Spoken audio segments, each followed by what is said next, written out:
ठेठ विद्या मंदिर English high school CBSE की संस्कृत कक्षा छठी में आज हम अव्यय बताने का अध्ययन करेंगे।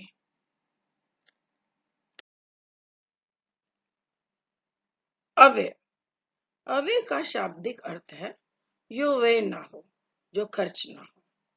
ऐसे शब्द हर स्थिति में अपने मूल रूप में बने रहते हैं, अर्थात तीनों लिंगों में, सभी विभक्तियों में और सभी वचनों में जो समान ही रहता है, रूप में परिवर्तन नहीं होता है, वह अव्यय होता है।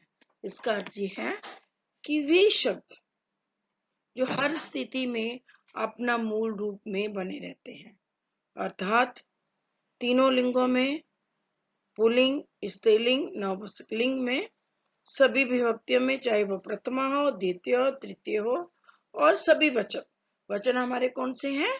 एक वचन, द्विवचन, बहुवचन, उन सब में समान ही रहता है और उनके रूप में कोई परिवर्तन नहीं होता, वह अव्यय होता है। अव्यय के अंत में आने वाले रस वर्गों के स्थान पर विसर्ग का प्रयोग होता है। संस्कृत अव्यय, कुछ संस्कृत अव्यय हैं जैसे नक्तम, रात को या रात में, ऊपरी, ऊपरी का अर्थ है ऊपर, बहिः बाहर, दीवा दिन में, नीचाए नीचे। इसमें उदाहरण दिया है, पिक्चर दिखाई गई है कि नीचे का अर्थ है जैसे टेबल के नीचे बॉल है, उसको हम संस्कृत में बोलेंगे नीचाए। इतः, यहाँ या यहाँ से। कुछ संस्कृत अव्यय और भी हैं जैसे च का अर्थ है और, जब हम दो चीजों को आपस में जोड़ते हैं तो च का प्रयोग किया जाता है।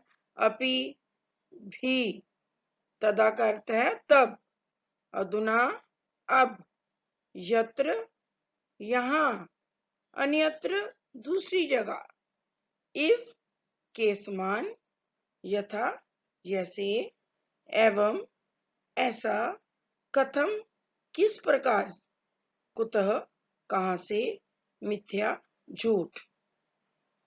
एव, ही, जहां पर आपने इव और एव इन दोनों का अर्थ अंतर देखना है।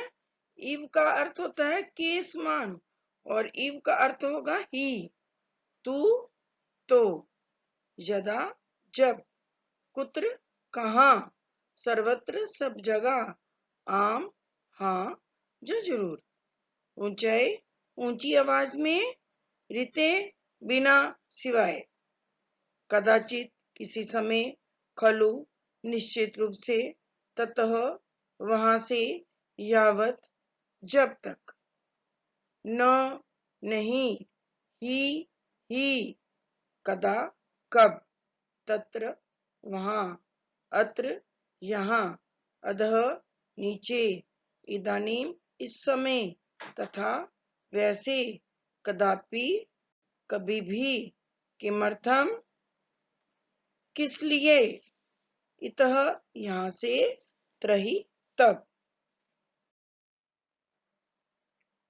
कुछ संस्कृत अव्यय और भी हैं जैसे तावत, तब तक, पुनः, फिर से, श्वः, आने वाला कल, जो आने वाला कल है उसको हम क्या बोलते हैं? श्वः। वीना, बिना, सिवाय, इसका अर्थ पहले भी हमने देखा, एक रीते और वीना दोनों का एक ही जैसा अर्थ है। शनै शनै, धीरे धीरे, बहुधा, अनेक प्रकार से, चिरम, देर से, पूरा, पहले, अध्य, आज, वृथा, बेकार, यदि, अगर, मृषा, झूठ, समीपम, पास में, सांप्रतम, अब, प्रत्यहम, प्रतिदिन, हय, बीता हुआ कल। आज हमने यहाँ क्या क्या पढ़ा है? श्व का अर्थ होता है आने वाला कल, जो कल आने वाला है उसको हम क्या बोलते हैं? श्व। और अध्य, आज, आज को हम संस्कृत में क्या बोलते हैं, अद्य। और जो बीता हुआ कल, उसको हम क्या बोलते हैं, है। उसको आपने बहुत कंठस्थ कर लेना है। प्रह्य, बीता हुआ परसों। सह, के साथ या सहित। सर्वथा, सब प्रकार से। परश्वः, आने वाला परसों। मंदम मध्यम, धीरे धीरे, जैसे हम उदाहरण यहाँ पर दे सकते हैं। मंदम मंदम पवनम बहती, धीरे धीरे हवा बहती है। ध्यातव्य, ध्यातव्य का अर्थ है कि ध्यान देने योग्य बातें, जो हमें बातें ध्यान देनी चाहिए। हमारे पाठ में दी हुई कुछ बातें हैं जिनको हमें बातों का ध्यान रखना है। समय संबंधी अवयव में प्रमुख है सर्वदा, जदा, तदा, कदा, सदा इत्यादि। इसका अर्थ ये है कि जब कोई समय होता है, जब हमारा कोई वाक्य है जो कि हमें समय के बारे में बता रहा है, तो वहां पर हम कौन से अव्यक्त पदानी का प्रयोग कर सकते हैं? वहां पर सर्वदा, यदा, तदा, कदा, सदा, इस प्रकार के अवयव का प्रयोग कर सकते हैं। स्थान संबंधी अवयव में प्रमुख क्या क्या है? यत्र, तत्र, कुत्र, अत्र, सर्वत्र इत्यादि। जब हमें किसी स्थान से संबंधी कुछ वाक्य आते हैं, तो तब हम वहां पर यत्र, तत्र, कुत्र, अत्र, सर्वत्र इत्यादि इस तरह के अवयव का प्रयोग करते हैं। स्थान से इस अर्थ के लिए प्रमुख अवयव है। पहले हमने क्या पढ़ा? हमने स्थान संबंधी, यहाँ, तहाँ, वहां। लेकिन स्थान से, इसका अर्थ उस स्थान से अलग हो रहा है या उस स्थान से कुछ संबंध है, तो उसके अर्थ में प्रमुख अव्यय रहेंगे कुतः, यतः, ततः, इतः इत्यादि। इस प्रकार के प्रत्यय जो है अव्यय हैं, जो वो स्थान से के अर्थ के लिए प्रयोग किए जाते हैं वाक्य में। श्वः, परश्वः, ठीक है। अव्ययों के साथ भविष्यत काल प्रकार का प्रयोग किया जाता है। श्वः का अर्थ मैंने आपको पहले बताया, आने वाला कल। परश्वः, आने वाला परसों। तो इस प्रकार के जो अव्यय होते हैं उनके साथ लिट लकार या भविष्यत काल का प्रयोग किया जाता है। तथा हय, परहय, है बीता हुआ कल, परहय बीता हुआ परसों। इस प्रकार के अव्यय के साथ भूतकाल या लंग लकार का प्रयोग किया जाता है। स्मरणीय बिंदुआ, स्मरणीय बिंदुआ कहता है याद करने योग्य बिंदु।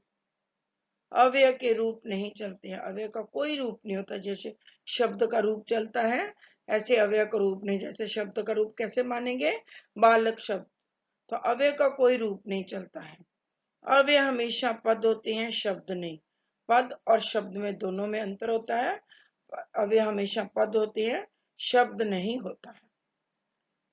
इनमें लिंग, विभक्ति और वचन के कारण कोई भी परिवर्तन नहीं होता। जैसे हमने इनकी परिभाषा में पढ़ा है कि अव्यय पदों में लिंग, विभक्ति और वचन के कारण कोई भी परिवर्तन नहीं होता, इसलिए सभी के साथ हमेशा उसी प्रकार से प्रयोग किए जाते हैं। अव्यय के इस पाठ में हमने अव्यय पदानी की परिभाषा और कुछ प्रमुख अव्ययों का अध्ययन किया। आपने अव्यय पदों को कंठस्थ करना है और अपनी नोटबुक में लिखना है।